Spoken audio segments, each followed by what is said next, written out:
আমরা এই একটা ম্যাথ সলভ করব, এই টাইপের বাকি যা ম্যাথ আসবে সব তোমাদের পারতে হবে। আমরা জানি তিনটা কোণের যোগফল 180 ডিগ্রি, আমরা জানি। তাহলে আমরা যোগ করি তো এখানে এক্স আর 60, এটা যোগ করি তো এখানে এক্স একটা, এখানে 2x, এখানে 2x, মোট হচ্ছে 4x না, মোট হচ্ছে 4x। আর এখানে ডিগ্রি হচ্ছে 60, 20, 60, 120, 140, তাহলে 140 আমার কোণ।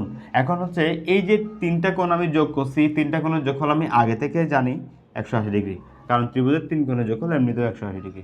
আচ্ছা, তাহলে এখান থেকে আমি এক্সের মানটা বের করতে পারবো না, দেখো কেমন বের করলাম। 180, এটা এদিকে পক্ষান্তর করি, 180 থেকে 140 গেলো কত, শুধু 40। এই 40কে যদি আমি এই যে 4x আর কি, পরের লাইনে যদি 4 দিয়ে 40কে ভাগ দিই, এক্সের মান হবে কত, 10। একটা ত্রিভুজের বহিস্থ কোণ সমান হচ্ছে বিপরীত অন্তস্থ কোণদ্বয়ের যোগফলের সমান। এর মানটা কত দেখো তো, এখানে এক্স এর মান 10 না, তাহলে এক্স এর সাথে 60 যোগ করলে কত হয়, 70। এটা হচ্ছে কত, 70 ডিগ্রি। এখানে এক্স এর মান 10 না, এক্স এর মান 2 × 10 মানে আর 20, 20 আর 20 যোগ করলে কত হয়, 20 আর 20 যোগ করলে কত হয়, 40। এখন তুমি বলো এর মান কত। এর মান হচ্ছে আমরা জানি এর মান হচ্ছে এর বিপরীত অন্তস্থ দ্বয়ের যোগফলের সমান, অর্থাৎ 70 যোগ 40 মানে 110।